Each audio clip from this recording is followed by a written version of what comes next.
Hello student. तो मैं ये वीडियो तुम्हारे लिए महाराष्ट्र बोर्ड के क्वेश्चन सॉल्व करने के लिए बना रहा हूँ और मैं क्वेश्चंस किसके लिए हूँ सेशन 2022 का सेशन लिया हूँ। इसमें 4 सेक्शन दिए हुए हैं, section A, section B, section C and section D. अब सबसे इंपॉर्टेंट बात, सेक्शन ए और सेक्शन बी में सबसे ज्यादा क्वेश्चन है, तो अगर तुम उसको सॉल्व करने की कोशिश करोगे तो तुम्हें बहुत टाइम लगेगा। तो बेटर है कि if you will go with section C and section D then it will be better for you.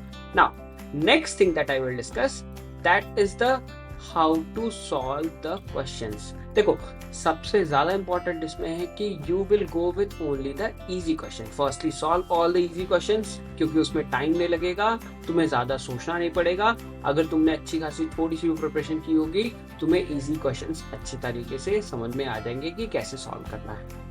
ठीक है, मैं यहाँ पे तुम्हें टिक भी कर दूंगा कि इस पे तुम्हें जब भी मैं इसकी वीडियो बनाऊंगा क्वेश्चंस के, तुम्हें बता दूंगा कि कौन से क्वेश्चंस इजी हैं और कौन से क्वेश्चंस टफ हैं। ठीक है, नाउ सेकंड थिंग जो है प्रूफ का।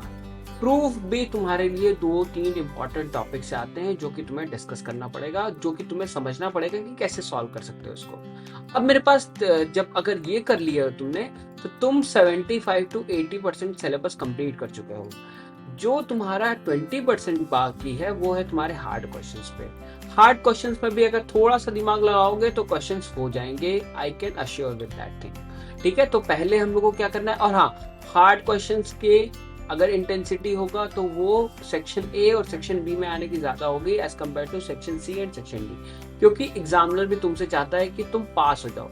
तो पास होने के लिए तुमसे क्या करेगा कि तुमको बोलेगा कि सेक्शन सी और सेक्शन डी सॉल्व करो instead of doing the section A and section B. ठीक है, अगर तुम्हारे 90% से ऊपर मार्क्स आ रहे होंगे तो वो तुमसे बोलेगा कि अच्छा चलो इसको और पुश कराते हैं, तो उसके लिए तुमको देगा 2 मार्क्स और 3 मार्क्स, 2 मार्क्स और 1 मार्क्स में अच्छे क्वेश्चन दे सकता है। हाँ, यहाँ पे तुम ड्रैग भी कर सकते हो कि सपोज किया कि तुमने शुरू में क्या कहते हैं सेक्शन ए और सेक्शन बी सॉल्व करना स्टार्ट किया और तुम्हारे पास इश्यू हो गया कि तुमने सॉल्व करना तो स्टार्ट किया लेकिन क्वेश्चन थोड़े हार्ड आ गए, तो फिर तुम्हारे लिए इश्यू हो सकता है कि तुम उसको देख के तुम्हारी टेंशन आ जाए कि यार कि कैसे सॉल्व करेंगे इस क्वेश्चन को।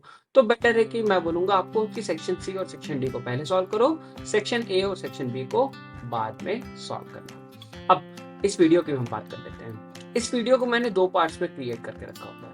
एक पार्ट ऐसा होगा जहां पे मैं ये सारे क्वेश्चंस को एक साथ मर्ज करके देखूंगा, फिर क्या होगा कि तुम एक साथ एक वीडियो से दूसरे पे मूव कर सकते हो, और एक होगा कि सब वीडियो को मैं अलग अलग अपलोड कर दूंगा।